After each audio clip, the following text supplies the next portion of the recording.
My name's Sam Pendergast. I have, had an association with the Goulburn Valley Food Cooperative for probably coming on sort of 8 to 12 months now. And I've been associated with the production of this cider through the inception of a company called Fair Ferments. We were discussing food security in Australia, and in the introduction to that evening, Les had mentioned that Dario Paulsoni, who's an orchardist up in the Goulburn Valley, had offered 10 tonne of pears to the co-op.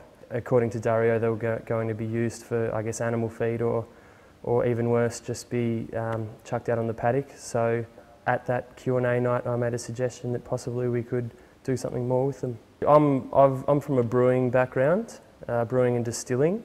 So I guess any time an opportunity comes up to turn something into alcohol, I jump at it. So we were able to turn around from solid pears, well here you go, from pears to bottled product in the space of about 6 weeks. I think if you get 10 people that are associated with the co-op and that are pretty interested in what they're doing, you could have products coming out your ears. So I reckon in a few years' time it's not going to be a lack of products but an excess of products that could be our problem.